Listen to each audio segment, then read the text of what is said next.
Welcome to the Jolly Roger. My name's Chef Brian, this is my wife, Chef Lynn. This was not supposed to be a video, however, we were supposed to cook this on Saturday. It is a copycat Chick-fil-A recipe that Lynn found out of a Delish magazine while we were waiting in line to check out the grocery store. So she wanted to compare it to the one that we already have. So we're gonna get into it. We're gonna start cutting our chicken. We have a whole chicken breast. I trimmed off all the excess fat. The excess fat and stuff. And we have some pickle juice, and we have some garlic that we're just gonna smash. And then we have pepper and a little bit of salt. And then we're just gonna put it in the bowl and then chill it for about 2 to 6 hours. However, you can go longer than that. We've done it overnight with our other recipe that we have, and it turns out just fine. This one has been in there a little longer, but it's still good. Yes, we already had some marinating, and then we started watching the live streams we watch on Saturdays, and we got lazy and didn't make it. So we're making it today. And matter of fact, we already have it. So that's just gonna sit there, and then we'll get the fryer out after we show you what we do with the garlic. A little bit of salt, a little bit of pepper, and then the seasonings are gonna come in with the flour and egg, and then we're gonna fry it. About whatever size you want your nuggets. That's right. And then the garlic, you peel it, obviously, and then you smash it. Boom. And then you put it in. Usually put this in a bag so you can move it around a couple times. Just like that. And then we're gonna add a little bit of salt, a little bit of pepper. You give it a mix. And then this sits in your fridge with the pickle juice, a couple of cranks of pepper. For the full instructions and ingredients, we'll list it. Yeah, in the description.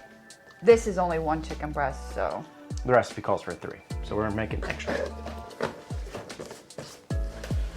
And that's good. We just cover it, and like I said, let it marinate for about 6. The recipe says 2 to 6, but we do it overnight. 2, 4, 6, 8. Who do you appreciate? So we got our chicken. We went ahead and drained it, and then we got it in a bowl. We're gonna pat that dry here in a minute. We need to work on our dredge. So what I have here is a 1.5 cups of flour. That's what it calls for. But I think we're gonna need a little bit more than this, but we'll see.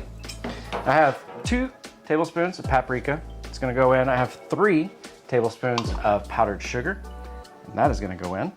And then 1 tablespoon of garlic powder. And then we're gonna give that a whisk. And Lynn is gonna work on our wet. I've got 2 eggs, and I'm gonna scramble them up. And I think it said a 1/2 cup. Yeah, it was a 1/2 cup of milk. We'll see if, like Brian said, if we have enough. We have enough. Now we do have 1 extra chicken breast because we wanted to show you from beginning to the end. Yes. We're gonna take the chicken, we're gonna pat it dry so everything sticks. You want, when you're frying, or searing, it goes with anything, you're gonna want to make sure that your surface is dry as possible. That's how you get that good Maillard reaction, which is the caramelization of sugars. And paper towels work best for this. You don't wanna use like kitchen towels like this because that's the number one way to contaminate your kitchen with, getting, what is it called? Salmonella. Salmonella poisoning. You don't want that, trust me. No. I've never had it, and I've never given it to anybody, thank goodness, because that's a lawsuit. My kids say I gave it to them once, but I don't believe them. That might have just been food poisoning, because I've had food poisoning, and that is not fun. And our oil, I have it set at 350. I got one of these infrared little lasers. It tells me the temperature.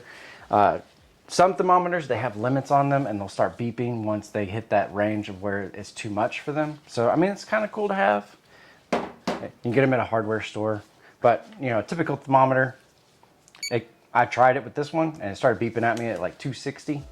So, make sure your thermometer can handle temperatures above 350, like a candy thermometer.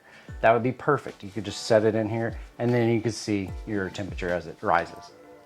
But you at least have 350 when you're frying. So we're gonna do 1 batch at a time, because if you do a double batch while you have one frying, the moisture from the chicken will get that flour wet, and it's not gonna fry properly. So make sure you're only doing 1 batch at a time. Or won't stick. And it won't stick.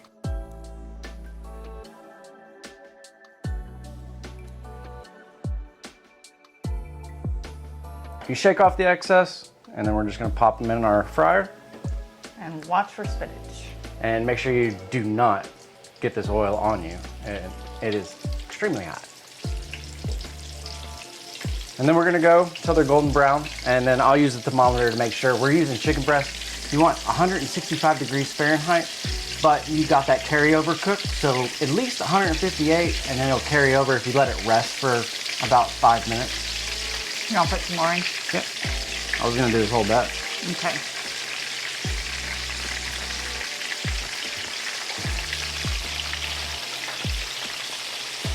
And just make sure they're not touching, because they can stick to one another, especially if the flour's wet. And then you'll get a big nugget. Then you get big nuggets. Big and that's the golden brown we're looking for. We're gonna use a wire rack so they can drain. If you don't have a wire rack, you can use paper towels. It also will absorb.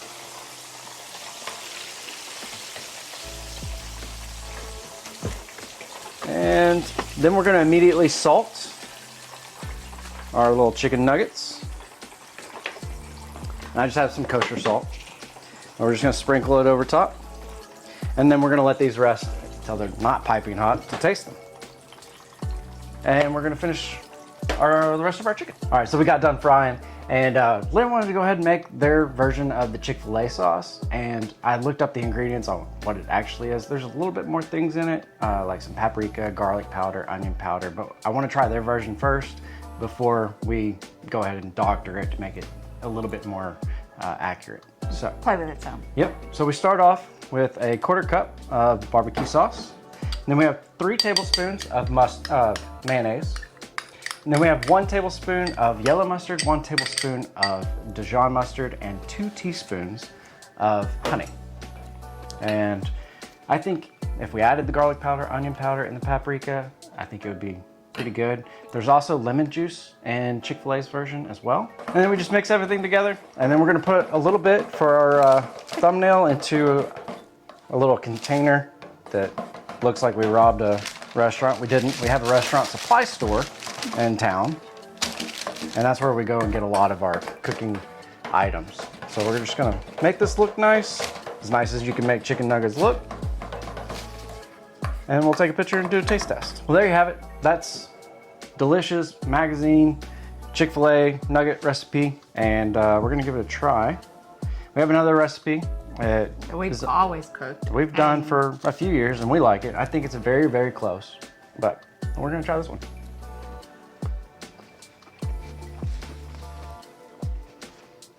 They're good. I'm not a big fan of the sauce.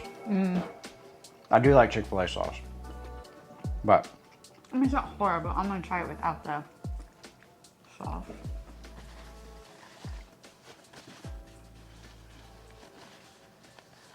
I like the other recipe better than this one. I'm not gonna lie. But it's still good, don't get me wrong. Still good, just not as good as the other one. And who knows, if you want to see the other one, leave a comment down below. Like, comment, share, subscribe. If you want to see us cook a recipe that you would like us to cook, leave a comment down below. And put it in the jar. We do a drawing at the end of the month. And I appreciate you being here. If you haven't made it this far, I appreciate you. And we'll catch you next time. Peace. Did I say like, comment, share, subscribe? I think so. And then don't forget, next Friday. Oh yeah, next Friday. Ravioli 2.0 coming at you. All right, for real now. Peace.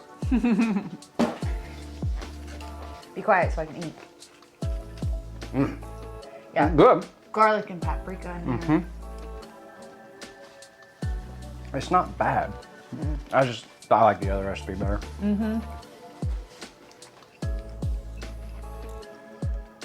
I think I taste the sugar. Because the other one doesn't have sugar. Told you we didn't need to buy that magazine. Hey, it has Olive Garden's breadsticks. That's what got me. It doesn't look like Olive Garden breadsticks.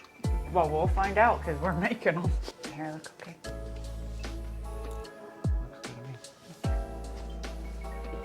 Up here. You let me look like a dork. I mean, maybe.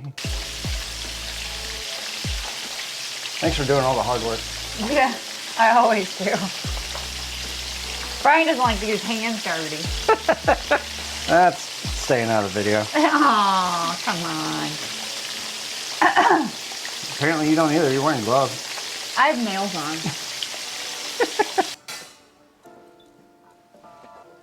on. Oh, you opened it for me. Say thanks. You're welcome. I even took a sip for you too. I mean, that's similar, but Yeah, I think it needs seasoning, definitely. I do too. But I want to try it. I was gonna try it with everything, and then be like, you know, if you'd like to see us doctor this recipe up a little bit and redo it, we might do it in a few months. Let us Or know do in the other one. description. Or do the other Chick-fil-A recipe Recipe that we have.